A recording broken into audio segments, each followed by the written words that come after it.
ikindi amateka yacu ntabwo ari meza mu karere. Il dit bien, je laisse ça pour vous. Par ailleurs, notre histoire n'est pas bonne dans la région. Est-ce que j'ai encore un mot à dire? Vous, les criminels rwandais, et vous, les journalistes qui les soutenez, eux-mêmes connaissent que notre histoire n'est pas bonne dans la région. Pourquoi l'histoire n'est pas bonne dans la région? Vous avez les discours de haine, vous les Rwandais. Voilà pourquoi il y a eu les génocides au Rwanda, un génocide des Rwandais, c'est-à-dire les Hutus et Tutsis, vous êtes en train de tuer. Votre histoire n'est pas bonne, on vous connaît et on connaît ce que vous êtes. Pourquoi tu peux dire que votre histoire n'est pas bonne? Vous essayez de vous cacher derrière, oh non, les Juifs en Allemagne, ils ont été massacrés. Nous sommes comme les Juifs, non, c'est faux, vous n'êtes pas comme les Juifs. Les Juifs. Buri muntu wese hano utarahunze afite umuvandimwe wahunze. Utarahunze 59 yahunze 94. Donc, celui qui n'a pas été réfugié en 59 là a été en 94. Il dit que nous sommes tous des réfugiés. C'est lui qui le dit. Que nous sommes tous des réfugiés. Tu n'as pas été en 59 réfugié? La question qu'il faut d'abord poser. Pourquoi vous étiez réfugié en 59? Qu'est-ce qu'il y a eu? Qu'est-ce qui a fait qu'en 59 vous soyez réfugié? Parce que vous étiez au pouvoir au Rwanda avant 59, vous les Tutsis. Donc votre histoire, c'est entre vous les Hutus et les Tutsis. À cause de votre malgestion, à cause de votre haine, à cause de votre tribalisme, vous êtes devenus des réfugiés en 59.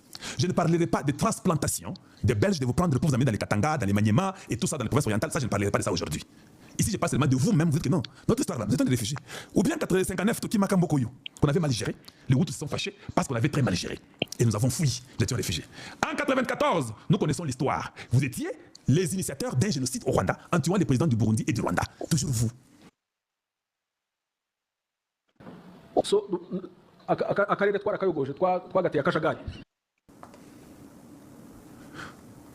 Il dit bien. Donc, nous avons envahi la région et nous y avons mis du chaos. Dans les chaos que nous avons, James Kabarebe le dit dans sa bouche, dans sa langue de Kinyarwanda, ouvertement et tout le monde, il le fait même avec la main. Nous avons mis les chaos dans la région. C'est clair. Ça sont des éléments que nous avons qui ne vont jamais s'effacer. Ils sont fatigués de nous. Cela veut dire que si nous nous disputons entre nous, nous n'avons plus où aller. Et ça y est bien go. Alors je vous donne un conseil. Je suis un nationaliste. C'est parce que vous avez sémé les chaos au Congo démocratique. C'est parce que vous avez tué des Congolais. C'est parce qu'il y a 20 millions de morts que vous avez tués. Est-ce que vous saisissez? Oh, Kalonji, tu parles, tu n'as pas de preuves. Oui, vous pouvez insulter, tout ça, c'est pas un problème, ça fait. Les Rwandais savent que nous avons causé les chaos partout. On ne nous aime pas dans la région. Très clairement, il est dit là-bas, nous avons mis les chaos partout. Toi, tu viens pour défendre cette vie indéfendable. Ndoki. Hagati yacu ntitugifite naho kwihindira. So, by obligation tugomba kubana byanze bikuze. Vous avez compris? Voilà. Maintenant, pourquoi on fait un débat? Parce qu'il est dit lui-même clairement. Allez-y vivre ensemble chez vous. Parce que chez nous au Congo, on ne va pas vous accepter. Vous avez sémé les chaos chez nous et vous l'avez vous-même dit ouvertement et clairement. Donc, comme vous l'avez fait, nous sommes obligés de vous le dire que vous devez aller chez vous.